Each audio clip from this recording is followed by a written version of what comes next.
Breaking news చూస్తున్నాము. అతి చేస్తే చెప్పు దెబ్బలు తప్పవు. వైసీపీ ఎమ్మెల్సీకి కూటమి ఎమ్మెల్యే స్ట్రాంగ్ వార్నింగ్ ఇచ్చారు. కడప జిల్లా జమ్మలమడుగులో రాజకీయం వేడెక్కింది. మళ్లీ ఫ్యాక్షన్ రాజకీయాలు వచ్చేలా ఉన్నాయి.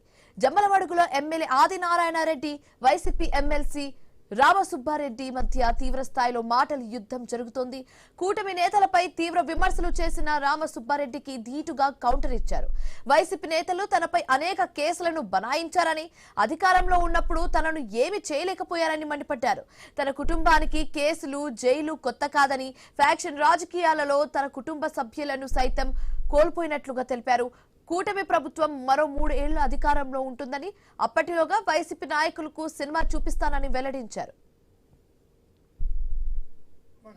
అచ్చెన్నాయుడు గారు నాగే చెప్పినాడు, మనకు ఇట్లా సరుకు మనకు మళ్ళా ఛాన్స్ పెంచమంటే వెనకమ్మడే మాట్లాడలేం ఛాన్స్ ఇచ్చాడు.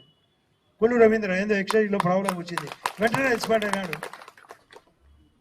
అంటే ఏమైనా సీనియారిటీ నాకు ఉంది, మంత్రులతో మాట్లాడే గుణం ఉంది. కలెక్టర్ గారు పర్సనల్గా రోజుకు 4 సార్లు మాట్లాడుతున్నాం, ఎస్పీ గారితో మాట్లాడుతున్నాం. లా అండ్ ఆర్డర్ ఎక్కడన్నా ప్రాబ్లం ఉందా, మన దాంట్లో గలాట్లు జరిగితే మేము పాజిటివ్గా మన కార్యకర్తలను కాపాడుతున్నామా లేదా? మళ్ళీ చెప్తాడా, రామసుబ్బారెడ్డి అతి ఎక్కువైతే ఇంకా జరిగేది చెప్పుదెబ్బలు పడేది గ్యారంటీ. అది అతని గ్యారంటీ అయితే జరిగేది. ఇప్పుడు చూసినాం, మాకు అంతా చూసినాం, మా ఇంట్లో మనుషులు నష్టపోయినాం, మాకు రకరకాల సమస్యలు వచ్చాయి, సెంట్రల్ జైలు చూసినాం. రైట్, ఇక ఇదే అంశానికి సంబంధించి మరింత తాజా సమాచారం మా కరెస్పాండెంట్ ప్రసాద్ శర్మ అందిస్తారు.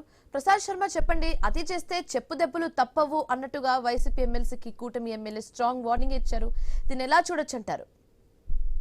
శివాని, కడప జిల్లా జమ్మలమడుగు రాజకీయం మళ్లీ ఒకసారి వేడెక్కిందని చెప్పాలి. ఎందుకంటే నిన్నటి రోజున ఏదే జేఎస్డబ్ల్యూ ఉక్కు ఫ్యాక్టరీ సందర్శన పేరుతో వైసీపీ ఒక పెద్ద కార్యక్రమాన్ని చేపట్టింది. అయితే పోలీసులు నిరాకరించడంతో జమ్మలమడుగులోనే వారి నిరసన కార్యక్రమాన్ని వ్యక్తం చేస్తూ తర్వాత కూటమి ప్రభుత్వం మీద అనేక ఆరోపణలు చేశారు. ఈ సందర్భంగా ఏదైతే జమ్మలమడుగు ఇన్ఛార్జ్ తర్వాత ఎమ్మెల్సీ రామసుబ్బారెడ్డి ఉన్నారు వైసీపీ తరఫున, ముఖ్యంగా ఎమ్మెల్యే ఆదినారాయణ రెడ్డితో పాటు జిల్లా టీడీపీ ఇన్ఛార్జ్ భూపేష్ రెడ్డి గత ఎన్నికల్లో తర్వాత నేపథ్యం ఇచ్చిన అనేక కార్యక్రమాల్లో ఇచ్చినటువంటి హామీలు నెరవేర్చాలని, గండికోట పునరావాస బాధితులకు ఆర్ఆర్ ప్యాకేజీ కింద అధిక మొత్తం చెల్లిస్తామని చెప్పి ఇప్పుడు దాకా ఇవ్వకపోవడం, జగన్మోహన్ రెడ్డి ప్రభుత్వంలో 10 లక్షలు ఇస్తామని తాము 12 లక్షలు ఇస్తామని, తర్వాత 6.5 లక్షలు ఇస్తామని చూడడం తాము 10 లక్షలు ఇస్తామని ఇచ్చినటువంటి హామీలు నెరవేర్చకపోవడంతో తీవ్ర స్థాయిలో విరుచుకుపడ్డారు. తర్వాత ముఖ్యమంత్రి చంద్రబాబు పర్యటన రేపు ఉన్న నేపథ్యంలో ముఖ్యమంత్రి చంద్రబాబు దీనికి మీద స్పష్టమైన ప్రకటన చేయించాలంటూ కూడా ఆయన డిమాండ్ చేయడం జరిగింది. ఈ నేపథ్యంలో చేసినటువంటి వ్యాఖ్యలపై సాయంత్రం ఏదైతే ఆదినారాయణ రెడ్డి కార్యకర్తల సమావేశం నిర్వహించిన సమావేశంలో తీవ్రమైనటువంటి పదజాలంతో ఆయన ఎమ్మెల్సీ రామసుబ్బారెడ్డి మీద ఆగ్రహం వ్యక్తం చేస్తూ మాట్లాడడం జరిగింది.